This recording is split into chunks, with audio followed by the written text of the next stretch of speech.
ఏమండి, నేను చెప్తున్నానండి, నాకు తెలిసినంతవరకు నా ఆలోచన ప్రకారం ఆంధ్రప్రదేశ్లో కాంగ్రెస్కి ఒక్క సీటు కూడా రాదండి. ఒక్క సీట్ అంటే ఒక్క సీటు కూడా రాదండి.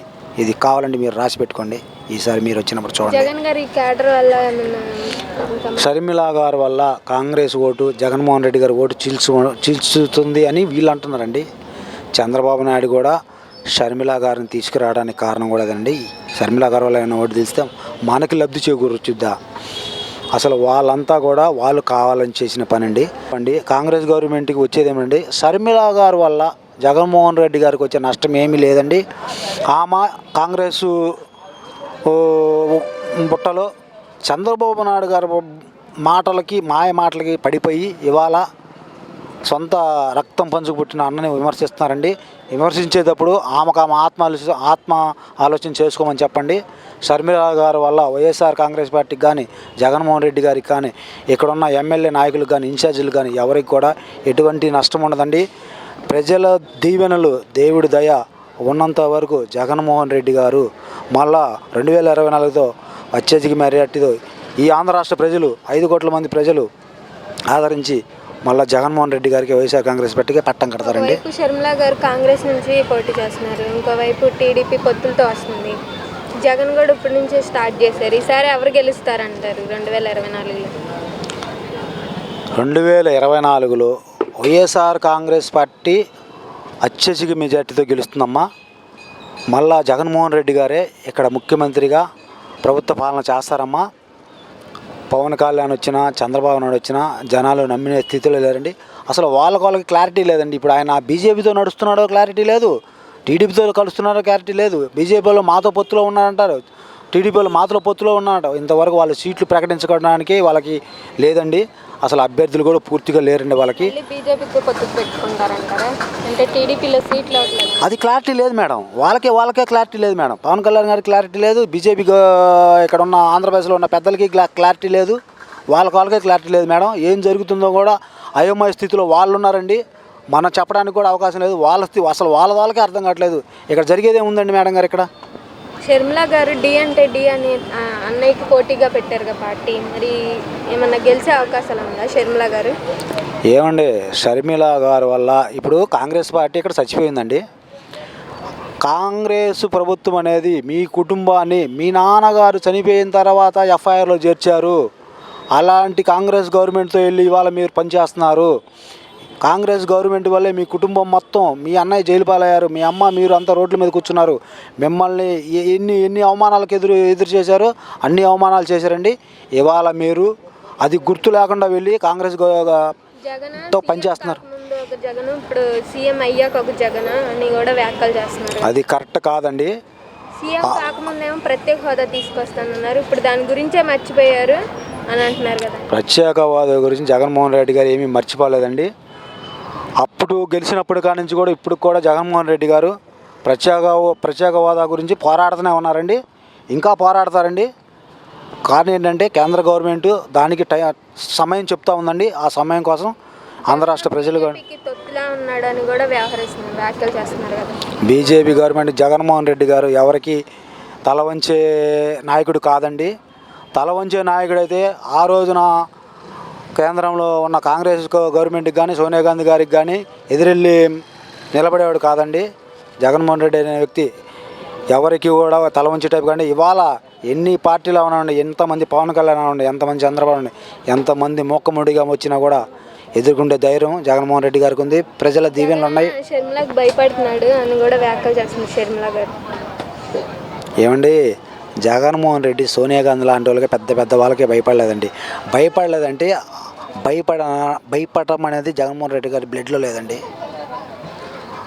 అత్యంత ధైర్య సాహసాలతో 16 నెలలు జైల్లో ఉన్నా కూడా చెక్కు చెదరకుండా నిబ్బరంగా ఉన్నారండి. అదే నిబ్బరం కూడా ఇవాళ ప్రజల మధ్యకు వస్తాడండి. 2024లో ప్రజలు అత్యధిక మెజార్టీతో జగన్మోహన్ రెడ్డి గారిని ముఖ్యమంత్రిని చేసుకుంటారు. అది 100% గ్యారంటీ. షర్మిల గారికి సార్ ఛాన్స్ ఎవరు అంటారా? అసలు షర్మిల గారు తెలంగాణలో పోటీ చేయకుండా కాంగ్రెస్ గవర్నమెంటే ఆమెను ఆప్ చేసిందండి. కర్ణాటక నుంచి డీకే శివకుమార్ గారని వీళ్ళంతా కూడా షర్మిలను పోటీ చేయకుండా తెలంగాణలో రేవంత్ రెడ్డి కూడా వీళ్ళంతా కావాలని ఆప్ చేస్తే ఏమవుతుందండి, ఆంధ్రప్రదేశ్లో అమ్మాయిని తీసుకురావచ్చు. ఆంధ్రప్రదేశ్కి తీసుకొస్తే అన్న మీద వ్యతిరేకంగా నిలబెడితే ఏమన్నా ఓటింగ్ అవుతుందని, అది అసంభవం అండి. ప్రజలంతా చూస్తున్నారు, ప్రజలు మొత్తం గమనిస్తున్నారండి. జగన్ గారు ఈ పొత్తులన్నిటిని వీళ్ళందరినీ ఎదుర్కొని గెలుస్తారంటారా? ప్రజల దీవెనలు, దేవుడి దయ అన్నంత వరకు జగన్మోహన్ రెడ్డి గారు పచ్చచిక మెజార్టీతో గెలుస్తారండి. ఎంతమంది మూకముడిగా వచ్చినా కూడా చెక్కు చెదరని ప్రజల అభిమానం ఉందండి. ప్రజలు పట్టం కడతారండి. షర్మిల గారు అన్నకి పోటీ ఇస్తారంటారు ఈసారి? అది అసంభవం అండి, జీరో అండి. షర్మిల గారి వల్ల సభలు పెడుతున్నారు కదా సార్, అసలు సభలు పెట్టనియండి. సభలు పెట్టడం వల్ల వచ్చే లాస్ ఏం లేదండి.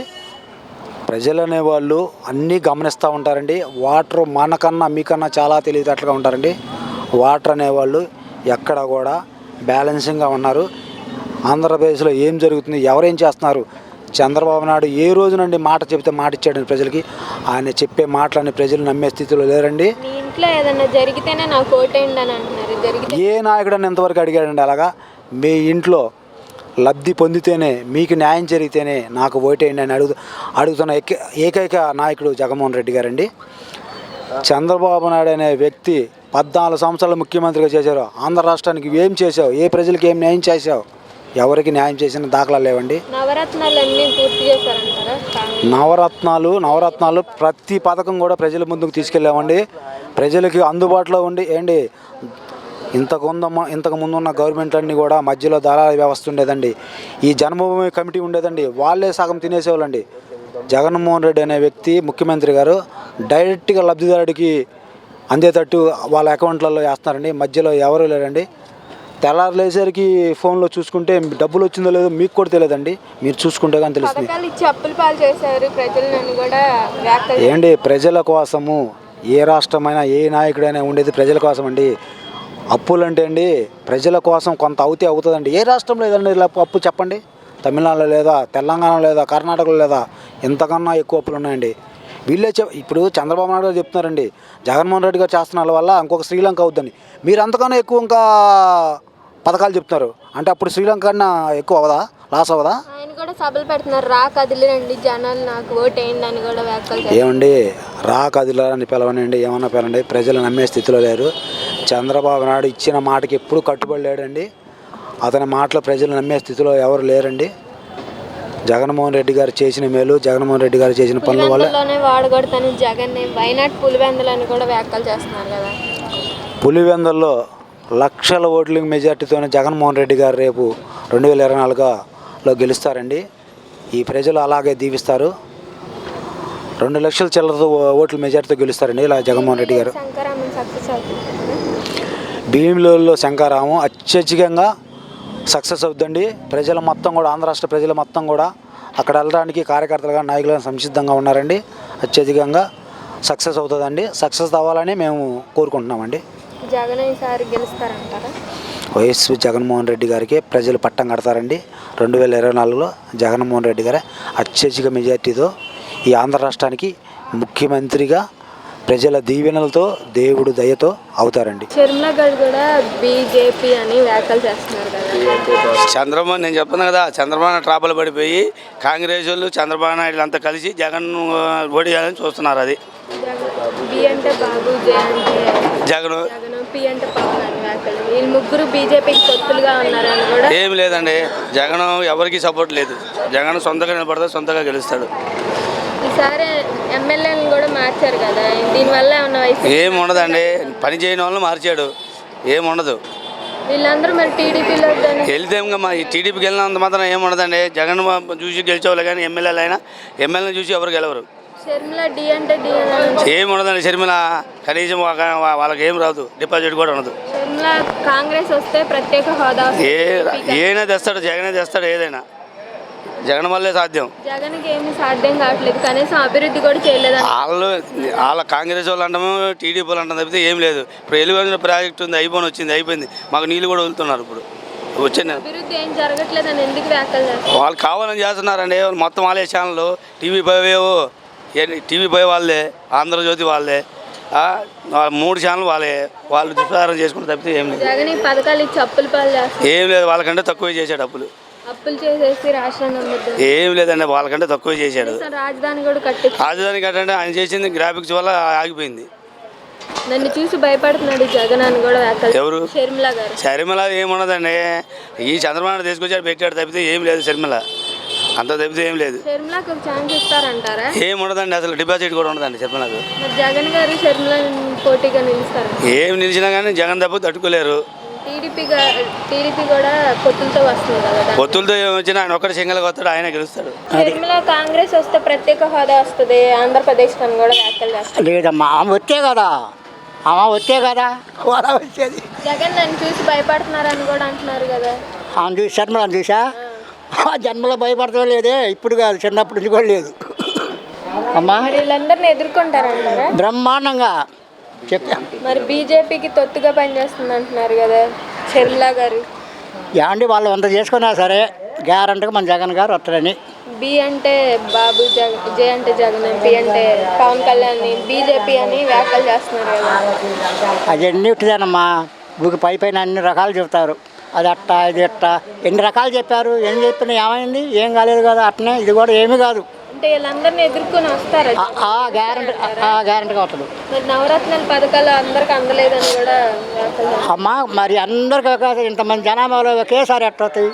కొంతమందికి వస్తాయి, కొంతమందికి రావు. ఏమ్మా అంతే కదా. ఒకసారి రావడం ఏం చూస్తే నిదానంగా వస్తాయి. ఇప్పుడు ఇల్లు కట్టారు, ఇల్లు కట్టి దానికి ఏమైంది, ఎత్తుండు కడుతుండు అన్నీ చేస్తుండప్పుడు తర్వాత వస్తాయి ఇల్లు ఆడిపోతాయి. పేర్లు వచ్చినాయి, పట్టాలు వచ్చినాయి, ఇచ్చిండు అన్నీ అయిపోయినాయి. కడతం కూడా అయిపోయింది, బాత్రూమ్ కూడా దగ్గరకు వచ్చినాయి.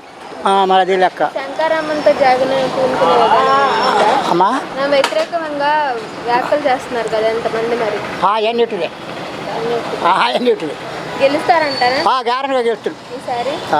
మరి పొత్తులు ఇవన్నీ అలా అవన్నీ పోతాయి అమ్మ ఊరికనే. మరి షర్మిల గారు తెలంగాణలో పెట్టుకుని మరి ఇక్కడికి వచ్చారు కదా. దాన్ని వచ్చే లెక్కలేదమ్మా, లెక్కలేదు. అంటే కాంగ్రెస్ వస్తేనే ఆంధ్రప్రదేశ్ బాగుపడిద్ది అని అంటున్నారు కదా. అది వెనకటి రోజుల్లో అమ్మ, ఇప్పుడు రోజుల్లో కాదు. వెనకటి రోజుల్లో మా చిన్నప్పుడు, నాకు 80 సంవత్సరాల వయసు, మా చిన్నప్పుడు అనేవాళ్ళట వాళ్ళు జీవితం వీళ్ళు జీవితం వద్దని. అంతేగాని ఎవరు చెప్పినా రాదు, గ్యారంటీగా వచ్చేది. మీరు నన్ను నమ్మితేనే ఓటేయండి అని జగన్ గారు అంటున్నారు కదా. ఇంట్లో ఏదైనా మంచి జరిగితేనే ఓటేయండి అని అంటున్నారు కదా. మరి అందరిలో మంచిగా జరిగింది, చెడు ఎవరు జరిగింది? ఓట్లు వేస్తారు మరి ఏరా అంటే ఈ పథకాలు ఇచ్చి సోమరపోతులు చేస్తున్నారని జగన్ కాదు కాదు, అవన్నీ మాటలమ్మా, అవన్నీ అవన్నీ పథకాలు ఏం కాదు, బ్రహ్మాండంగా పట్టడు గ్యారంటీ. గెలుస్తారంటారా? గ్యారంటీగా.